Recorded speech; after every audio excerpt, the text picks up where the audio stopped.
Halo teman-teman, selamat sore. Nah, berjumpa lagi bersama saya Yesika Tarigan dari Prodi PGSD Sanata Dharma dan ada Kak Maria Simforiani Ulus dari Prodi PGSD Sanata Dharma serta Kak Iin Setiani dari Prodi PGSD Sanata Dharma. Nah, teman-teman, kami sebelumnya mohon maaf karena seharusnya kan kami menggunakan live Instagram. Karena adanya terkendala jaringan, jadi kami menggunakan Zoom. Nah, sebetulnya kami untuk apa sih berkumpul mengadakan live Instagram, menggunakan Zoom? Emang kalian mau buat apa? Nah, pasti kalian bertanya-tanya kan? Nah, maka justru dari pertanyaan-pertanyaan kalian itu, kami di sini berniat untuk melaksanakan birama teman-teman. Nah, apa sih itu birama? Nah, birama sendiri adalah bincang ria bersama Kak Yes, Kak Ivon, dan juga Kak Iin, guys. Jadi kita mau bahas apa sih? Mau bincang ria apa gitu kan? Pada nggak sabar kan? Nah, jadi untuk mempersingkat waktunya teman-teman juga, jadi langsung saja kita di sini ingin membahas atau memperbincangkan tentang computational. Nah, apa sih itu computational thinking? Apa sih itu berpikir komputasional? Maka dari itu langsung saja saya serahkan kepada Kak Iin yang bisa memperjelas dan memberi definisi tentang computational thinking ini. Ya, terima kasih Kak Jessica atas waktu yang sudah diberikan. Jadi, computational thinking atau yang bisa kita kenal dengan berpikir komputasional itu adalah proses berpikir yang melibatkan perumusan masalah dan solusinya. Jadi teman-teman, dikatakan tadi kan ada perumusan masalah, berarti di situ ada masalah teman-teman. Jadi masalah itu kita rumuskan, kemudian kita cari solusinya. Nah, bagaimana nih merumuskan masalah, kemudian mencari solusinya? Ternyata computational thinking ini ada konsep berpikirnya loh teman-teman, yang kita kenal dengan DPAA. Jadi DPAA ini merupakan singkatan dari D, yaitu dekomposisi. Dekomposisi ini adalah memecahkan masalah yang besar ke masalah yang lebih kecil agar mudah ditangani teman-teman. Kemudian P, pengenalan pola. Pengenalan pola ini kita mengenali dan menganalisis pola yang berulang. Jadi, dari dalam masalah tersebut kita melihat nih teman-teman, dalam menyelesaikan masalah itu kita akan melakukan hal apa yang dilakukan secara berulang untuk menyelesaikan masalah tersebut. Kemudian ada A, yaitu abstraksi. Abstraksi ini kita menghilangkan bagian-bagian yang tidak penting. Jadi kita lebih fokus konsentrasi ke hal yang dapat mendukung proses pemecahan masalah tersebut. Nah, yang A terakhir adalah algoritma. Algoritma ini adalah langkah-langkah dalam menyelesaikan masalah tersebut, teman-teman.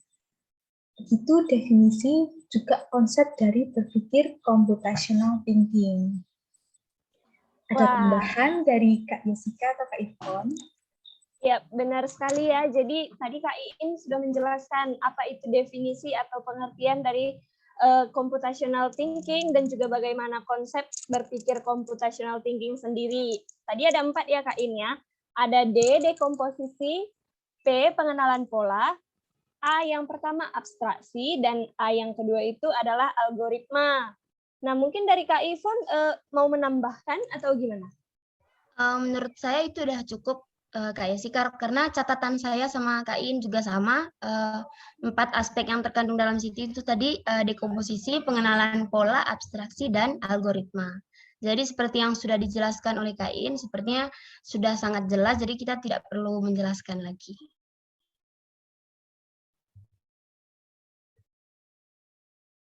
Ya, benar banget teman-teman. Kita dilatih ya untuk berpikir secara runtut gitu. Jadi kita bisa menyelesaikan masalah itu dengan berbagai cara. Nah, salah satunya yang dibilang Kak Iin tadi dengan menggunakan 4 konsep dasarnya. Oke, biar nggak pada bingung gitu kan teman-teman. Gimana sih penalarannya atau bagaimana pengimplementasian computational thinking di kehidupan sehari-hari. Mungkin Kak Ivon bisa menjelaskannya, contoh menerapkan berpikir computational thinking ini gitu. Dan manfaat apa saja yang bisa didapat dari computational thinking sendiri.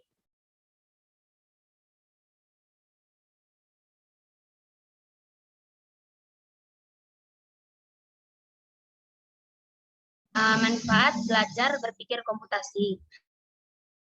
Nah, yang pertama manfaatnya itu kita mampu mengidentifikasi, menganalisis, serta mengimplementasikan solusi melalui berbagai kombinasi cara atau langkah dan dengan sumber daya yang efisien dan efektif. Jadi maksudnya itu dalam belajar berpikir komputasi kita dilatih untuk mencari atau mengumpulkan informasi dan kita disuruh memilih serta menerapkan cara yang kita pilih tadi, yang kita cari tadi ke dalam sebuah masalah. Nah, dengan mencari atau mengimplementasikan tersebut, kita menemukan solusi, lalu solusi ini kita terapkan ke dalam masalah yang sedang kita hadapi.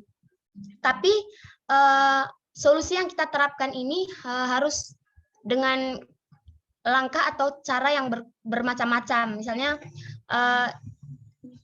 maksudnya kombinasi cara. Terus kita juga efisien dan efektif. Yang efisien maksudnya itu mudah didapat ya teman-teman ya, dan efektif atau tingkat keberhasilannya tinggi kayaknya. Terus yang pertama ya teman-teman. Yang kedua, dengan belajar berpikir komputasi ini kita dapat otomatis memiliki solusi untuk setiap masalah baru yang kita hadapi. Jadi kalau ada masalah baru kita bisa menanggapi atau memecahkannya dengan cara berpikir algoritma tadi atau dengan berpikir runtut atau logis dan sistematis. Nah, jadi begitu teman-teman manfaatnya ya. Jadi berikutnya saya akan menjelaskan contoh dari berpikir komputasi itu sendiri. Saya mohon bantuan Kak Iin untuk mempraktekannya, karena kita akan mempraktekkan langsung guys, contoh dari pemecahan masalah pikir komputasi itu sendiri. Wah, jadi penasaran. Jadi apakah Kak Iin sudah mempersiapkan bahan dan alat untuk praktek kita? Sudah. Oke, jadi ini aku sekalian menjelaskan ya teman-teman ya, dalam contohnya ini. Jadi, nah itu contoh yang akan kita praktekkan dalam Zoom ini. Jadi, mari kita memecahkan masalah pembuatan susu ini melalui 4 aspek yang sudah dijelaskan oleh Kak Iin tadi. Jadi, yang pertama aspeknya itu dekomposisi, guys. Jadi, Kak Iin bisa menyiapkan alat dan bahan untuk pembuatan susu itu. Alat dan bahannya itu susu, gula itu sesuai selera, gunting, gelas, serta sendok dan air panas. Oke. Ternyata Kak Iin sudah siap sekali ya. Sepertinya Kak Iin sangat tidak sabaran untuk birama ini. Makanya dia sudah siap. Ya, Kak. Dong. Sore-sore harus masih cepat minum. Semangat. Ya, jadi yang pertama itu ada dekomposisi ya Kak Iin ya. Jadi Kak Iin udah menyiapkan alat dan bahannya tadi dalam proses pembuatan susu ini. Nah, karena Kak Iin sudah menyiapkan alat dan bahannya, kita akan masuk ke pengenalan pola. Jadi pengenalan pola ini kita lihat pola pembuatan susu ini sama dengan pola pembuatan apa. Nah, kalau dalam hal ini saya memilih pembuatan teh ya Kak Yesika ya, karena pembuatan teh dan pembuatan susu itu caranya sama, cuman dia itu beda bahannya. Bahannya itu beda satu ya Kak Yesika ya. Kalau di teh kan kita pakai daun teh. Nah, kalau di susu berarti kita pakai susu. Jadi itu pengenalan polanya. Pengenalan polanya itu pola pembuatannya sama dengan pola pembuatan teh tadi ya. Nah, yang ketiga ada abstraksi. Jadi menghilangkan hal-hal yang kurang penting begitu ya, Kak Yesika. Jadi menurut saya hal yang kurang penting dalam hal ini tuh apa bahan baku untuk membuat susu itu. Jadi kita hilangkan aja ya yang itu. Nah, itu tadi abstraksinya. Selanjutnya ada algoritmanya. Algoritmanya ini adalah langkah-langkah yang logis untuk menyelesaikan pembuatan susu itu sendiri. Jadi yang pertama, apakah Kak Iin bisa mempraktekkan kepada kita semua pembuatan susu ini? Nah, Bisa, nanti Kak, bisa. saya akan memberikan langkah-langkahnya ya Kak Iin ya. Oke. Jadi yang pertama Kak Iin tolong tuangkan susunya ke dalam gelas. Oke. Tuang susu ke dalam gelas. Sebentar ya. Hati-hati biar nggak tumpah. Oke, sudah. Nah, selanjutnya kalau Kak Iin suka itu bisa menambahkan gula. Jadi gula ini tergantung selera kita ya Kak Iin ya. Jadi kalau kita maunya manis berarti gulanya 1 sendok. Nah, kalau kita mau yang biasa-biasa aja berarti setengah atau 1/4 sendok lah Kak Iin. Jadi sesuai selera Kak Iin aja, tuangkan gulanya ke dalam gelas yang udah ada susunya tadi. Kebetulan aku nggak suka terlalu manis kalau susu. Oh iya, berarti 1/4 aja Kak Iin. Ya. Ya, soalnya Kak Iin udah manis, pasti Kak Iin juga nggak suka gula, makanya Kak Iin nggak mau tuangin banyak-banyak. Kak Ivon pinter banget ya ini ngegombalnya ya. Iya. Ya, jadi itu yang kedua tadi ya Kak Iin ya. Yang ketiga Kak Iin tuangin air panas tadi ke dalam gelas yang sudah berisi gula sama susu tadi. Oke. Iya, iya betul. Sebentar ya.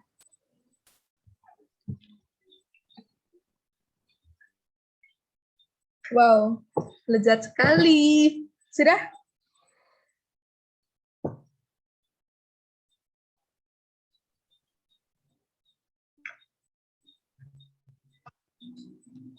Sama gula sama airnya itu Maaf Kak Ivan, bisa tolong diulangi tadi sempat macet-macet. Oh iya, itu susu gula sama air panas tadi diaduk Kak Iin biar merata dia. Oke. Baunya sangat gurih. Nah, itu susunya sudah siap dihidangkan ya Kak Iin ya. Jadi itu tadi guys proses pemecahan masalah dalam pembuatan susu. Jadi ini dalam kehidupan sehari-hari ya guys contohnya. Nah, selain pembuatan susu ini pokoknya ada banyak juga guys contoh berpikir komputasi ini dalam kehidupan sehari-hari. Ada membuat nasi goreng, ada membuat masak nasi di mana aja, di Magic, di ini boleh. Kak In sepertinya sangat menikmati ya. Iya Kak. Birama kita sore ini. Iya. Kebetulan membuat susu jadi sekalian. Mencuci pakaian juga guys, itu termasuk dalam Siti karena ada siap alatnya, bahannya, terus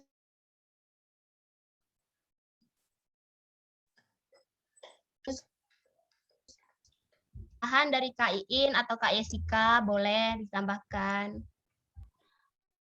Nah, oke teman-teman. Jadi tadi kita sudah melihat ya bagaimana proses menggunakan computational thinking atau menggunakan berpikir komputasional di kehidupan sehari-hari. Seperti contoh yang diberikan oleh Kak Ivon dan juga Kak Iin yang yaitu membuat susu. Nah, ternyata membuat susu itu juga perlu berpikir ya guys ya, perlu berpikir komputasional gitu. Nah, aku juga ada sih Kak satu contoh dan ini contoh yang benar-benar di real life gitu, di kehidupan nyata gitu. Seperti boleh Kak Yesika, silahkan. Iya, saya menambahkan seperti pembuatan mie instan ya. Kan kita tahu nih, kita anak kuliahan, apalagi yang suka ngekos kan, pasti mereka sering buat sekali Kak Yesika. kan. Nah, aku juga tadi sempat berpikir sih, kalau ternyata membuat mie instan sekalipun atau membuat hal-hal yang instan, itu juga memerlukan proses. Nah, berarti bahkan yang instan pun kita harus berpikir gitu. Jadi sebenarnya di dunia ini nggak ada yang instan-instan banget gitu ya Kak ya. Seperti mie instan tadi, kita harus tahu apa saja bumbu-bumbunya, terus kapan mau dimasukkan eminya, kapan mau dimasukkan airnya, telurnya, atau tambahan-tambahan sayur-sayuran atau yang lainnya gitu. Nah, ternyata computational thinking ini sangat-sangat berpengaruh di kehidupan sehari-hari. Oke, guys. Itu tambahan dari Kak Yes ya, tentang contoh-contoh atau penerapan computational thinking sendiri. Oh iya, Kak. Di dalam berpikir computational thinking ini juga ada tingkat berpikirnya loh. Kita sering kenal kayak, pernah dengar ini kan Kak ya? Lots, mods, dan juga HOTS. Nah, lots itu low order thinking skill gitu. Jadi kemampuan berpikir yang rendah, kemampuan berpikir sedang, dan juga yang terakhir ada HOTS itu high order thinking skill, di mana artinya berpikir yang tinggi gitu. Nah, aku minta tolong dong Kak Iin supaya menjelaskan dan memberikan contoh-contoh dari lots, mods, dan juga HOTS. Oke, teman-teman. Jadi, dalam berpikir komputasional itu ternyata juga ada tingkatan berpikirnya teman-teman yang kita kenal dengan lot, mod, dan juga HOT. Apa sih itu lot? Lot itu low order thinking. Jadi, tingkat berpikir ini merupakan kemampuan berpikir yang tingkatannya paling rendah, yaitu memperoleh informasi teman-teman. Kemampuan berpikir ini jadi mencakup menirukan, menyalin, mengikuti aturan, mengingat, mengenal identitas. Itu. Kemudian mod itu middle order thinking. Jadi middle order thinking ini merupakan tingkatan kemampuan berpikir yang tengah-tengah teman-teman. Jadi kita menggunakan informasi yang sudah kita ketahui di awal tadi, itu kemudian kita bisa identifikasi, bisa kita bedakan, bisa kita kelompokkan, atau jika itu perlu, kita bisa menghitungnya teman-teman untuk mengetahui jumlah. Nah, yang terakhir itu ada HOT, yaitu high order thinking. Kemampuan berpikir ini merupakan kemampuan berpikir yang paling tinggi teman-teman. Jadi dalam kemampuan berpikir ini kita bisa menciptakan informasi karena kita kan sudah mengetahui informasi dan juga kita bisa menggunakan informasi tersebut. Nah, HOT ini merupakan penerapan dari pengetahuan informasi juga penggunaan informasi yang sudah kita ketahui. Nah, untuk contoh persoalannya, itu seperti di misalnya materi pelajaran Bahasa Indonesia dengan materi surat untuk kelas 6 SD. Nah, untuk bagian yang lot nih, teman-teman. Apa sih itu pengertian surat? Surat itu kan sarana untuk menyampaikan informasi kepada orang lain. Nah, kenapa? Kenapa hal itu termasuk lot? Jadi, karena kita diajak untuk mengenali identitas dari surat melalui pengertiannya, teman-teman. Nah, kemudian kemampuan berpikir yang kedua, yaitu mod. Mod ini kan tadi tingkat kemampuan berpikir yang tengah-tengah ya, teman-teman. Contohnya itu apa perbedaan surat resmi dan surat tidak resmi. Kalau surat resmi itu kan dikirim dari perseorangan kepada lembaga tertentu untuk kepentingan lembaga. Nah, kalau surat tidak resmi ini dikirim dari perseorangan ke orang lain yang sifatnya lebih pribadi, teman-teman.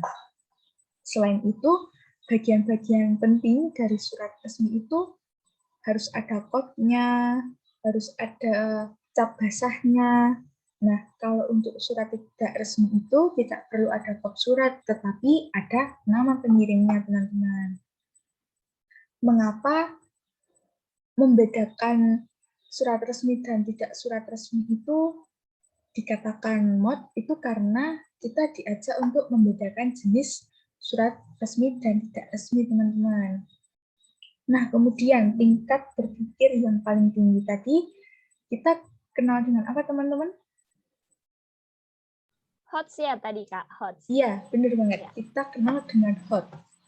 Nah, contohnya itu membuat surat resmi dan tidak resmi. Kenapa dikatakan membuat surat resmi dan tidak resmi ini dalam tingkatan berpikir hot itu karena kita diajak untuk memperhatikan perbedaan yang ada pada surat resmi dan tidak resmi. Nah, tadi kan perbedaannya itu ada kop surat, kalau di surat resmi juga ada cap basah, kalau surat tidak resmi itu tinggal kita kirimkan kepada orang yang ingin kita kirim, yang penting ada nama pengirimnya.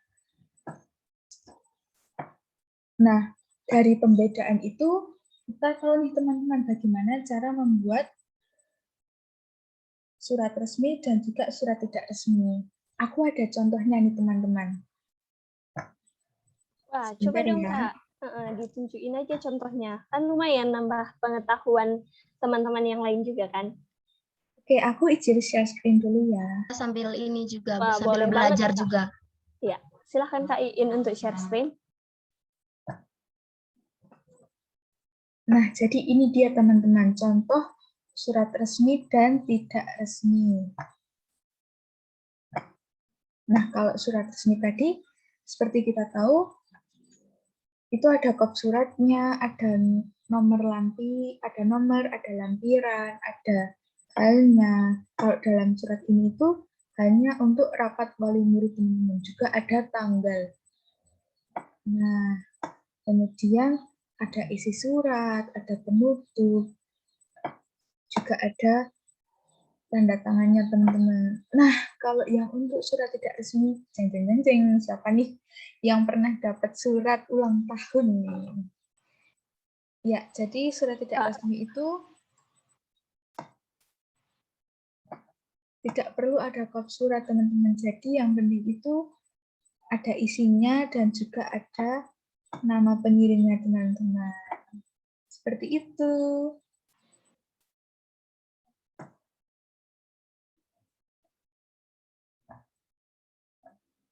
Nah, ternyata berpikir komputasional ini juga ada tingkatan berpikirnya ya teman-teman, yaitu ada lot, ada mode, dan juga hot. Yang perlu kita latih setiap harinya supaya kita bisa semakin memecahkan masalah dengan efektif teman-teman, dengan menerapkan konsep dasar berpikir komputasional tadi, yaitu dekomposisi, pengenalan pola, abstraksi, dan juga algoritma. Nah, itu dia ya teman-teman. Tadi kita udah belajar banyak banget ya Kak In.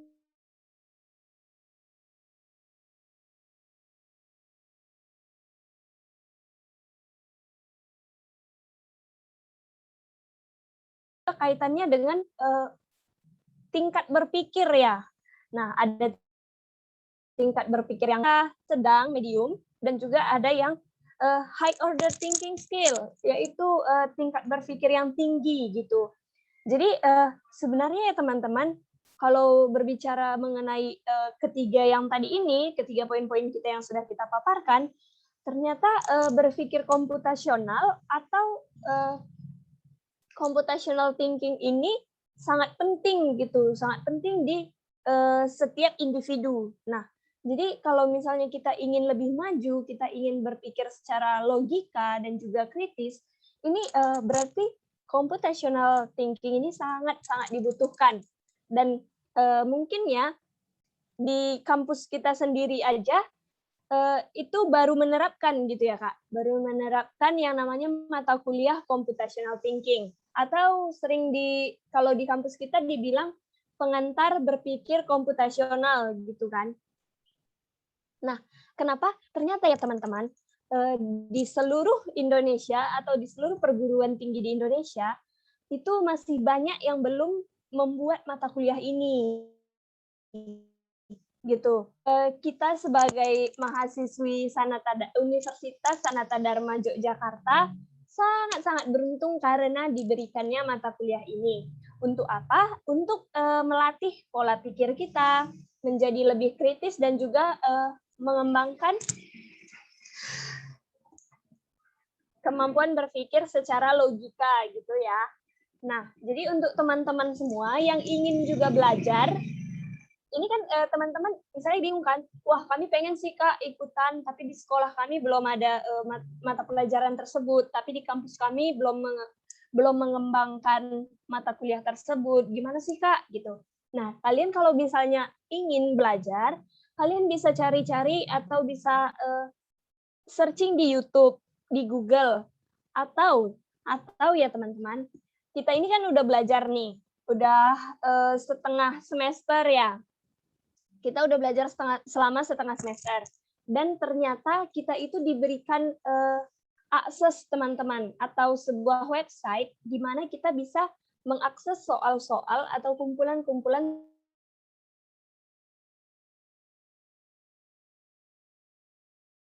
pilihan dari komputer. Gimana sih Kak? Yang susah nggak sih? Yang gini nggak sih? Nah, daripada kalian bingung-bingung, akan saya sampaikan bahwa di kampus Sanata Dharma, ini kami kan semester 3, jadi kami diberikan soal-soal atau kumpulan latihan itu beragam banget. Mulai dari SD, SMP, sampai SMA. Nah, di mana Kak gimana Kak? Kami juga mau dong, tolong share dong linknya, webnya.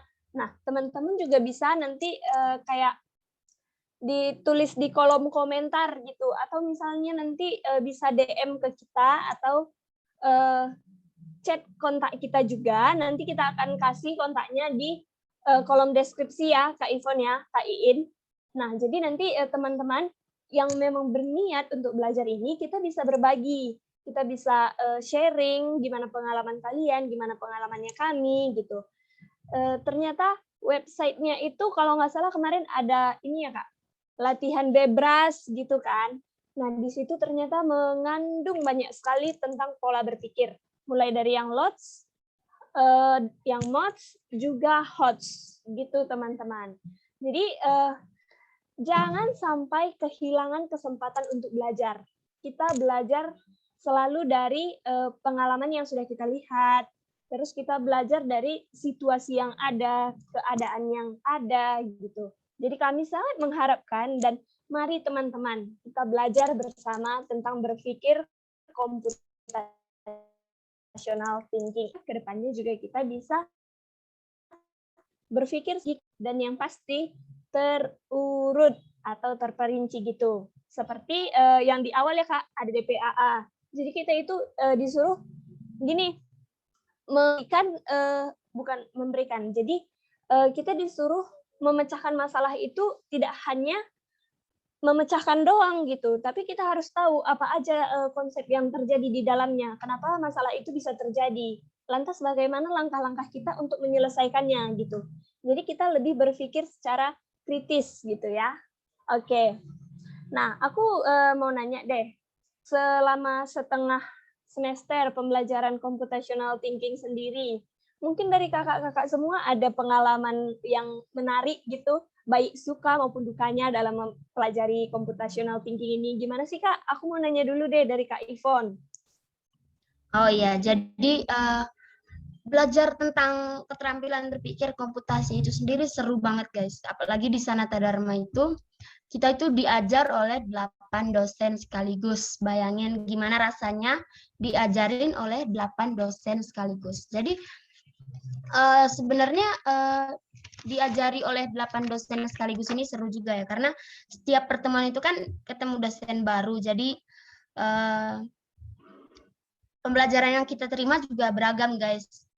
Terus mungkin pas awal-awal belajar PBK ini juga kita masih agak sulit ya, karena pas SMA kan kita belum dapat juga, apalagi semester 1-2 juga belum belajar tentang itu. Jadi kita mungkin pas awal-awal itu merasa kesulitan, merasa kewalahan menyelesaikan soal-soal bebas baru kita dapat sekarang ya.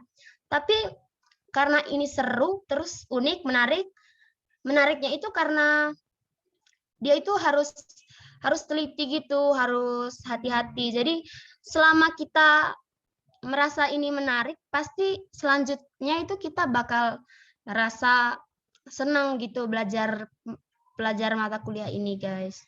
Pokoknya ini tuh seru banget karena itu tadi diajarin oleh 8 dosen sekaligus. Jadi setiap pertemuan tuh 1 sampai 2 pertemuan minggu ini bulan ini tuh lain. Terus bulan depan dosennya lain lagi. Kalian bayangin aja pengalaman kita setiap pertemuan itu pasti berbeda-beda karena dosennya juga berbeda kan. Tentu cara pemaparan materinya juga berbeda. Jadi yang kita dapat itu selalu hal-hal yang baru. Jadi itu aja dari aku guys. Mungkin ada tambahan dari Kak Iin atau Kak Jessica. Ya, benar banget ya Kak Ivon ya. Apalagi yang Kak Ivon bilang diajar oleh 8 dosen sekaligus gitu. Jadi setiap pertemuan itu pasti ada dosen yang lain gitu. Nah, dan ternyata teman-teman dari kami bertiga kan ini dari program studi PGSD. Nah, tetapi yang uniknya itu dosen-dosen yang mengajar itu tidak hanya dari prodi PGSD gitu. Jadi ada yang dari Fakultas Teknik juga. Ada yang dari kebanyakan sih Fakultas Teknik dan Fakultas FKIP juga. Kenapa? Karena kan ini berpikir komputasional. Kita diajak untuk berpikir seperti komputer, tapi kita lebih memandang urutan-urutan yang tadi ya Kak ya. Yang pertama ada DPAA kan. Nah, jadi ini benar yang dibilang Kak Ivon. Selama ini menarik, selama ini menjadi keseruan di diri kita, maka kita tidak akan bosan untuk belajar ini. Jadi jadikanlah itu sebagai acuan ataupun dorongan. Wah, ini seru nih, ini seru. Pasti kita akan belajar dengan seru juga dan tidak bosan gitu. Nah, kalau dari Kak Iin sendiri gimana nih pengalamannya?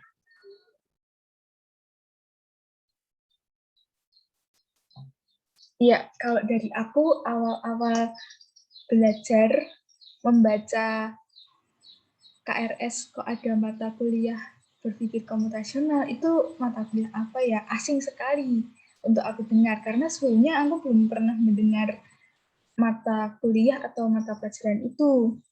Waktu sebelum kuliah juga belum pernah mendapatkan mata pelajaran itu. Terus setelah menjalani proses pembelajaran, itu ternyata mata kuliah berpikir komputasional itu seperti ini ya. Kita dikasih latihan-latihan soal melalui web yang direkomendasikan oleh kampus. Nah, di dalam web itu kita dikasih waktu untuk mengerjakan soal-soal yang ada di dalam situ. Jadi di dalam web tersebut ada kumpulan soal yang terdiri dari jenjang SD, SMP, SMA. Nah, awal-awal itu kita diminta untuk mengerjakan yang jenjang SD. Waktu mengerjakan jenjang SD itu, hal pertama kali yang aku pikirkan itu, ini soal SD pasti gampang bisa lah. Gitu.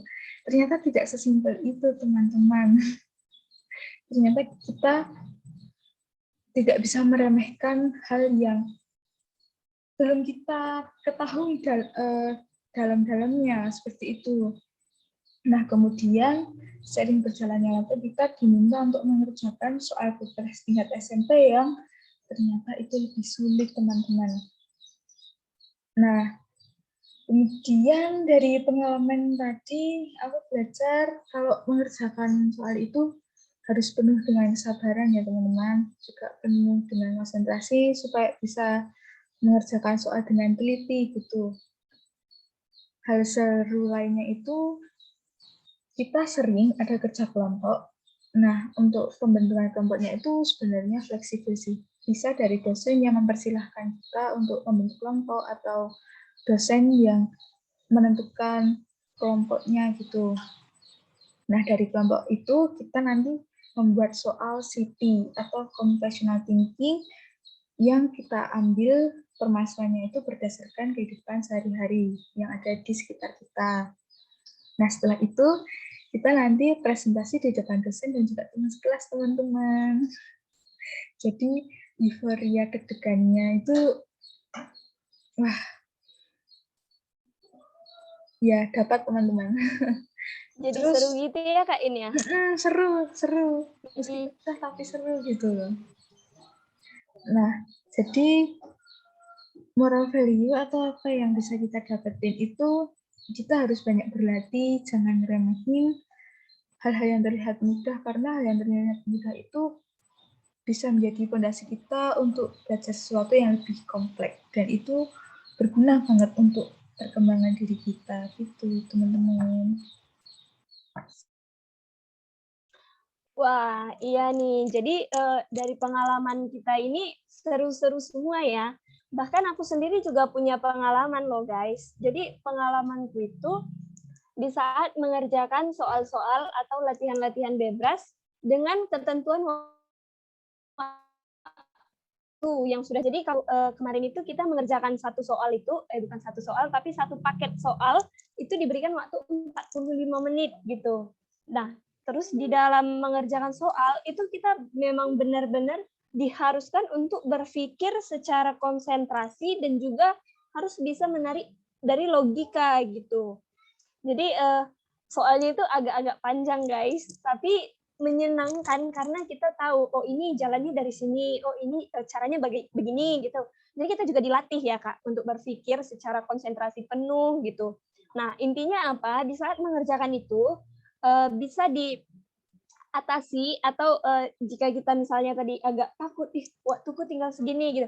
Nggak usah panik guys. Jadi sebenarnya itu hanya melatih pola pikir kalian saja gitu. Jadi itu nggak dipatokkan kepada nilai yang kalian dapat gitu, tetapi sejauh mana kalian memahami computational thinking sendiri, sejauh mana pemikiran kalian itu sudah berjalan, sejauh mana kalian sudah bisa menarik kesimpulan, membuat suatu cara atau membuat langkah-langkah dalam pemecahan masalah seperti itu ya. Nah, jadi udah panjang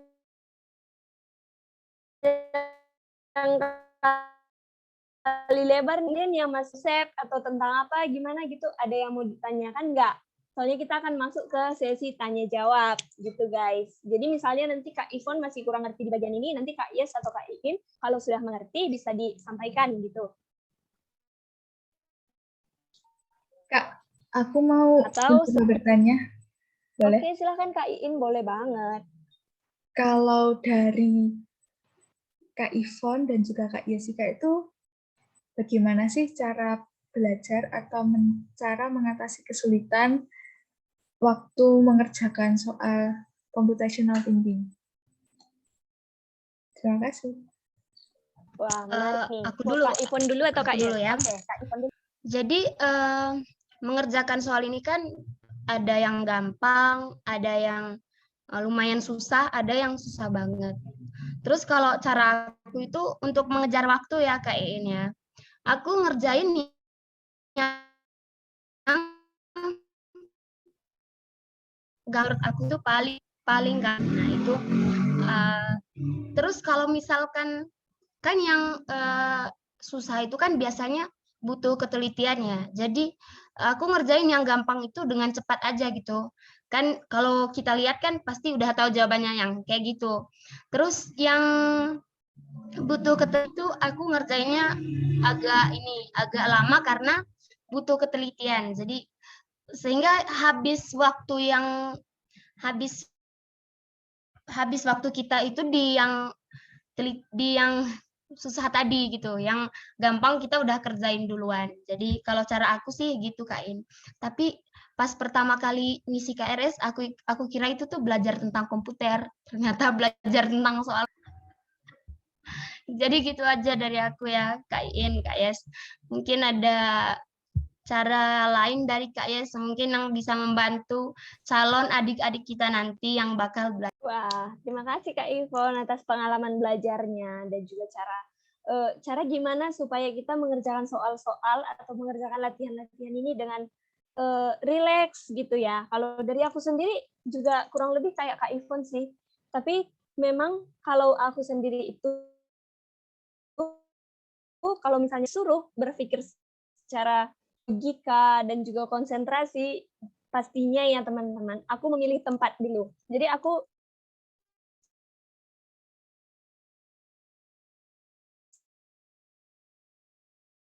sebisa mungkin memilih konsentrasimu itu pecah gitu, seperti di keramaian. Nah, lagiannya ngapain sih kita belajar di keramaian gitu ya kan? Tapi misalnya kalau ada orang-orang rumah ada di sekitar kita dan mengajak kita ngobrol, itu kan otomatis membuat konsentrasi kita pecah kan. Nah, jadi sebisa mungkin kita mencari tempat dulu. Tadi kan ada waktunya tuh. Ya, kasih penjelasan ke orang rumah.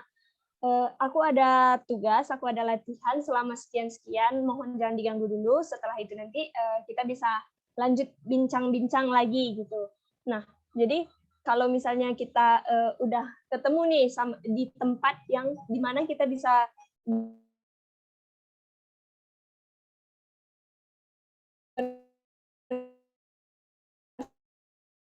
pikir dengan cara yang teliti.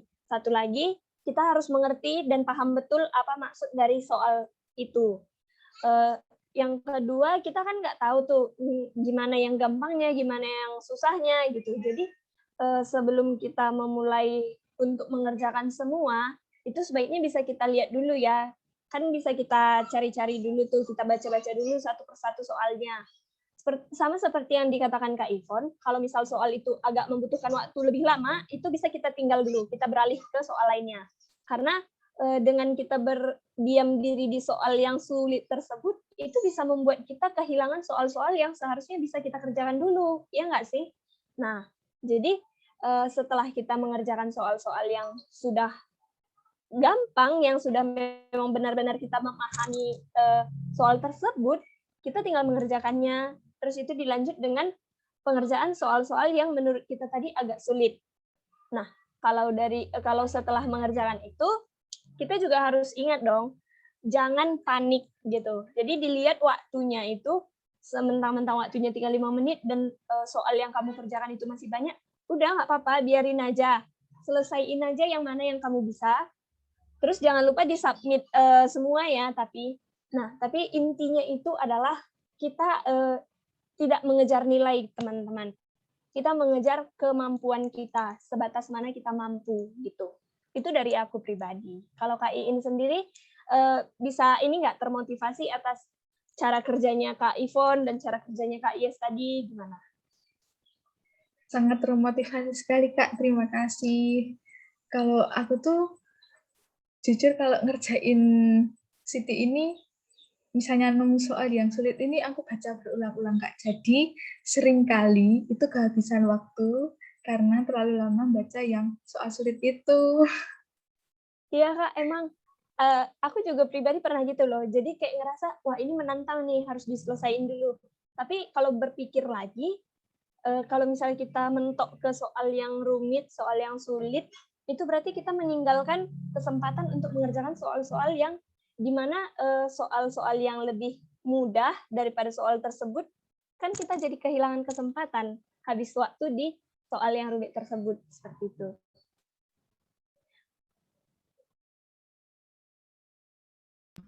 Jadi ayo guys, belajar sama kita di Sanata Dharma. Ini seru dan menantang, jadi kalian harus coba sendiri. Jadi nggak bisa dijelasin sama kata-kata. Ya, benar banget, guys, Kak. gabung sama kita. Apalagi ini udah di abad ke-21 ya, guys ya.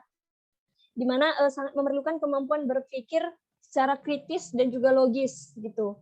Jadi sekarang itu udah zamannya semua berpikir, guys. Nggak ada lagi yang kayak adu otot. Sekarang udah adu otak gitu. Jadi gimana kalau kita sama-sama belajar, kita banyak media yang bisa menjadi panutan kita untuk belajar, mulai dari YouTube, atau nanti yang kayak kita katakan di awal tadi ya, bisa di DM ke kita atau cek ke kontak kita, nanti kita akan bantu kalau misalnya kita bisa gitu. Nanti kita juga konsultasi ke dosen-dosennya gitu. Jadi buat adik-adik yang sekarang berada di SMA atau yang sudah mau lulus atau ingin melanjutkan perguruan ke jenjang perguruan tinggi, bisa join bareng kita di Universitas Sanata Dharma Yogyakarta, jurusan PGSD, guys. Oke?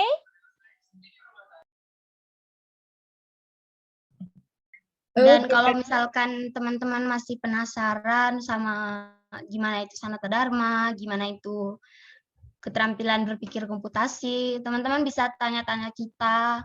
Nanti kita bakal taruh Instagram kita di deskripsi. Kalian bisa DM, atau kalau nggak bisa kalau merasa nggak terlalu puas di DM, bisa di WA, video call, atau teleponan, atau chat juga boleh. Nanti kalau kalian minta nomor WA, aku kasih nomor WA-nya Kak Iin sama Kak Yes saja ya, soalnya aku nggak pandai ngejelasin, guys. Oke, nanti juga bisa kita adain Zoom gini, guys. Jadi itu semua tentang main.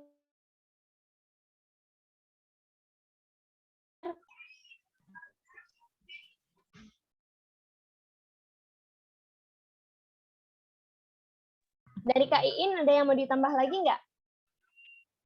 Soalnya melihat waktu juga kan, sudah nggak terasa ya Kak, gini-gini aja udah ada hampir 1 jam gitu. Ya Kak Yes, padahal kita ngomongnya nggak banyak ya perasaan, tapi nggak kerasa udah hampir 1 jam. Kayaknya ini juga sebuah keseruan ya Birama ini. Oh iya, aku mau nambahin dikit. Jangan ini guys, jangan mudah menyerah gitu ya. Kalau misalnya ada permasalahan yang sulit, coba kita pecahkan dengan penuh kesabaran. Juga bisa menerapkan computational thinking ini, karena dengan kita mencoba menerapkan computational thinking ini, kemungkinan besar untuk masalah selesai itu terjadi. Begitu teman-teman, karena kita kan sudah mengurutkan apa itu masalahnya, kemudian kita pecahkan masalah-masalah tersebut ke bagian-bagian lebih kecil, kemudian pengenalan pola, abstraksi, fokus kepada yang penting, kemudian algoritma langkah-langkahnya, begitu teman-teman. Yang penting itu dari diri kita dulu, kita mau berusaha, begitu teman-teman.